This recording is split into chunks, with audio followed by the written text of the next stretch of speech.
narcissistic self-preoccupation and articulation of your. Let me finish. What you're saying here. So now what happens to Black America happens to you. So Black people are reduced to what? Can you, Ari? Can I finish my point? I didn't jump on her. Well, can I? We're joined by conservative activist Candace Owens. She's with Turning Point USA, and she argues African Americans are doing better under the Trump presidency. She's drawn praise for the way she thinks from none other than Kanye West, who has praised Trump, while the president also hailed her impact and contribution to this dialogue. On the other side, we have Georgetown professor Michael Eric Dyson, a nationally recognized expert on civil rights, who argues Trump is emboldening white supremacists. He's the author of 21 books, including What Truth Sounds Like. Thank you both for doing this discussion. Now, before this conversation starts, I just want to put it out there that some of the first books I've ever read were books by Michael Eric Dyson. When I hit 25 years old, my wife bought me a couple of novels, and that was her way of saying, okay, bro, you need to get a little smarter. So she bought me a whole bunch of some novels, and I started actually falling in love with reading. But out of this bunch right here, he's the only one that I'm familiar with. Well, name-wise, not policy. Policy-wise, I don't know anything about him because I don't know about too much about politics other than what I've been learning over the last month and a half. It's like I've been in boot camp. Politics. Now, Candace Owens, on the other hand, Candace Owens was she was a name that I was tiptoeing to check out because of the backlash that I was already receiving for the amount of right-wing politics I was already checking out on a channel. And since her name rings certain bells in the Black community, I had to make sure I took my time with her. But at this point right here, that sister is sharp. She is sharp. And there's never been a person in front of her that she debated that had a chance of winning with her because she's so well studied, just smart as hell. And so I like listening to her do her thing. Other than that, let's get it popping. Oh, yeah, and if y'all like this type of content, please do me a favor, hit the subscribe button, also the notification bell so that you'd be first to be notified when we put out more content. Thank you. Thank you for having us. Candace, when you look at that rhetoric and you look at what appears to be a shift in the way Donald Trump talks, do you think he is embracing a type of racial division that is problematic for us to operate as a civil society? Well, the first thing that I look at is the date of the tapes. It's remarkable that we are pulling tapes and you've gone into the archives and we're looking at the year 2000. I think people are entitled to evolve their thoughts over 18 years. The second thing that I think is quite remarkable here is that we're talking about racial division and what sows racial division. I think the fact that every time I'm invited onto this network, I'm being asked to dispute another Black person. The Black community is broken up in general, and I don't want to partake in any of that. We're just ending a weekend where 71 Black people were shot in Chicago, 13 of them killed, and we're not talking about that. Instead, we're talking about old tapes. We're going to talk about all that. You have a problem? No, we're not. I have a problem that we're doing. We definitely need to talk about that because people, I was just now talking about this on the Thomas Sowell Denzel Washington video where we were talking about how many times does a Black man have to lose his life to a police. And they said it was about 100 times in the course of a year. That was just a round number that was given out. But then other information that was brought out during that conversation was 100 Black men killed each other throughout the course of a weekend, throughout the course of a couple weeks. But we don't say anything about that. The community is very quiet when it comes to that. So we choose to focus on the wrong thing sometimes is where I'm going. Wall-to-wall you have a problem on with who you're appearing on this? No, I don't have a problem Candace, with him. you have a problem with who you're appearing on this segment with? No, I'm actually respectfully saying to him that we should both decline tearing apart the Black community for the sake of television. And because MSNBC always invites me on to do that, I am declining to do so when our community is mourning the 71 people that were shot over the weekend. We need to stop this warfare and come together and talk about things that matter. And what is going on in Chicago is a bigger topic and should be a bigger topic on this network than what Trump said 18 years ago, whether or not it means that people change over 18 years, which, shocker, guys, they do. Well, I'm going to have the Now, you know they got talking points, Candace. They brought you there to specifically talk about Trump. Everything else that you bring up, yes, I know that's important, but we need to talk about what Trump said 18 years ago. That's, for some reason, that's far more important than anything else right now. We have to do this. Well, numbers.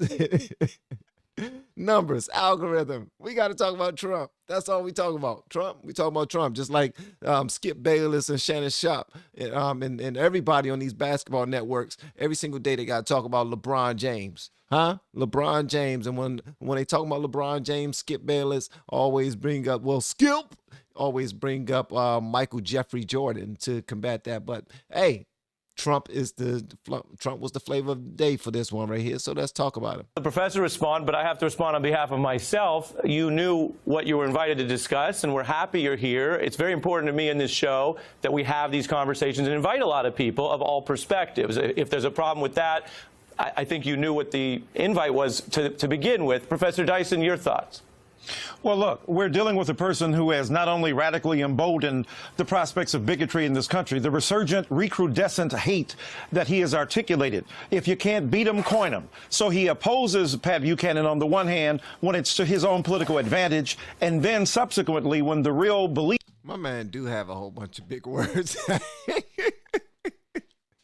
He does have a whole bunch of big words, man. That's big word. That's big word Willie right there. That's big word Willie right there. Emerged from Mr. Trump, we see that his vicious animus toward black people, gay people, Mexicans, Muslims, women, and the like is a kind of cornucopia that has been brashly articulated by a man of manifest lack of serious coherence, chaotic intelligence, and the lack of an ability to really express himself by not only pulling upon the strands of history, but refusing to take into consideration what's going on today. So I think in one sense, if we're going to talk about if we're going to be honest about Donald Trump, he has not helped black people. He has not enabled African-American people to move forward. He's riding a crest and a wave of economic prosperity put in place by his predecessor, Barack Obama. He has refused to acknowledge the centrality of police brutality and unarmed black people being assaulted by people in this country. So the reality is that Donald Trump, while claiming through rhetoric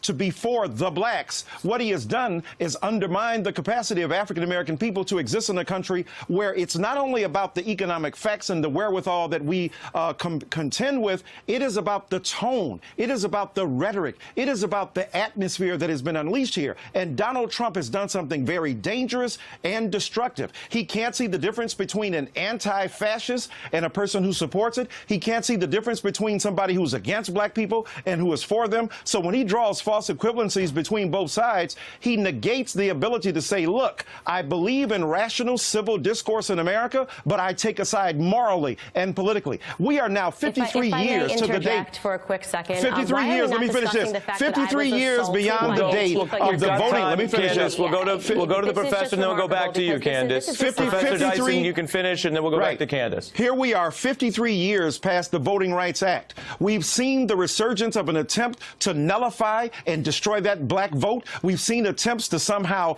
circumnavigate around black political citizenry and agency. So all I'm saying is, if we're concerned about black people, we've got to be concerned about poverty, inequality, lack of access to education, plus the kinds of sorts of violence that we see directed toward black people in this country. Candace, go ahead. Sorts of violence as being directed towards black people. Am I black? I'm curious if I'm black, because I'm a black conservative, and I am not hearing anything that is said about the fact that about 25 white Democrats assembled to kick me out of a restaurant yesterday, to throw water and to throw eggs at me because I am a conservative that supports Donald Trump. The very same Donald Trump, okay? The very same Donald Trump that has not Obama. Obama did not do this. It's because President Trump has been slashing regulations, and it has brought this economy to a place it has never been at, okay? We have unemployment that's an all-time low for both women. You brought up women, you brought up gays, you brought up black people. Unemployment is at an all-time low across the board. You guys refuse to acknowledge the truth that we are doing better. You want to talk about fascists? Antifa attacked me. This is a white gang that attacked me and attacked black police force in Philadelphia, okay? And they claim to be fighting racism. How is it plausible, Professor, that you allow this to happen to your community because you decided that because we are ideologically conservatives, You are okay with this. You're okay with the resurgence of the all, Democrats. I haven't said a word. Don't cut me off. I haven't said a word. You just said a lot of words. I didn't say a word. Actually, if somebody was counting, I said nothing about you. Now you're cutting me off. I said nothing about you. No. I find what happened to you reprehensible. I still have to keep it going. Candace, we're going to take a pause. No, Candace, I didn't get to finish. You just went on for 5 minutes straight. You are attacking your argument. I'm going to let you finish, but if you're calling out the professor, I have to give him time. So Candace, go ahead. Liberals have been attacking conservatives, and you guys say nothing about it. Blacks were attacked yesterday, okay? And they were attacked because they support Donald Trump. Black support for Donald Trump has doubled since this time last year. You guys. Well, that's what she's saying. You continue to say, I didn't say anything about you. Y'all are saying the same thing. She's saying you didn't say anything about me, and I'm black, and I was attacked by white people, a white gang called Antifa. And you say, I didn't say anything about you. Yeah, exactly. We're saying the same thing. You didn't say anything. Why didn't you say anything about that? Why didn't you mention that? Is what she's saying. That's why she's trying to take up for herself right now, because she don't feel like she's been protected at all. They were attacked because they support Donald Trump. Black support for Donald Trump has doubled since this time last year. Parties never switched, and you should know this as a civil rights person. You know the history. You know the people under the hood of the KKK. Let me respond. Were Candace, Democrats, and the party never switched. And Candace, I'm going to give the professor a chance to respond. You should defend what happened to me yesterday and defend our community being attacked because we support Donald Trump, because we understand that we have better economic opportunities under him than we ever had in Obama. And shame on you. Candace, I'm going to give the professor a chance to respond. Under his administration, he allowed the bloodshed, and Trump wanted to send the National Guard, and the Democrats stopped him. I'm really done with this. I'm done with this racist narrative. I don't want to have to talk over people, but we have to go back and forth. Let's talk about the facts. Candace, we're going to have to take a pause there. Couple things. Fire. It's in a fire. Look what I'm talking about. Hold on. I ain't giving nobody this in a while, but yeah, she definitely got to get that, because Shorty is on point, man. She's a fighter. Look at her face, man. She's a warrior, bro. Look at her face. How could you not like her, man? Ah, man. Okay. Yeah, she's a warrior, bro. She's definitely a warrior. Okay. You're making a personal attack on the other guests, so I have to give them a chance to respond. Let me respond. First of all, I also never have to said, say, and Professor, I'm going to go back to you. I also have to say the topic of this discussion that we have tried and perhaps are failing on live television to discuss is Trump policy. The incident that you're referring to yesterday is not necessarily this topic. It's a Democrat policy. And so we'd have to gather more information. Go up to them. It's so I'm going to go to the professor. Professor, yeah, you get a chance to respond, sir. First of all, I never said anything about Ms. Owens. I never directed any animus, any particular rhetoric, any conversation toward her. So first of all, when she say you allowed it, first of all, I'm not God. I don't control the universe or weather. I don't control the atmosphere, geology, or geography. So I did not point these people toward you. I think it's reprehensible that any human being is, if you will, put out of a particular establishment because of her ideology. I think that that's problematic. So I did not suggest that. Number two, yeah, you are black and I am black. But that doesn't mean that automatically we agree with everything. Of course not. We should Let me finish. One another. Now, what I'm saying to you is that when you talk about me as disrespectful, here's what's interesting to me. You have come on here and, like Donald Trump, reduce everything to narcissistic self-preoccupation and articulation of your. Let me finish. What you're saying here. So now, what happens to Black America happens to you. So Black people are reduced to what? Can you, Ari? Can I finish my point? I didn't jump on her. Can I finish my point? Can I finish my point? Can I We're out of time. We put aside 8 minutes. Narcissism, whether black or white, is problematic. Here's a woman incapable of arguing, therefore she articulates and overspeaks people. Bless your heart, little girl. Living under the tyranny of a repressive indifference to black life. That's why our black children must be elevated. That's why Susan Taylor must be recognized. All right. So y'all let me know what y'all thought about that in the comments below. If you have yet to hit that subscribe button, please make sure you do so on your way out the door. Once again, guys, I'm Van, and now we are all the LFR family. And I look forward to seeing y'all on the next video, hopefully inside the Patreon as well. Y'all have been amazing, man. Love y'all.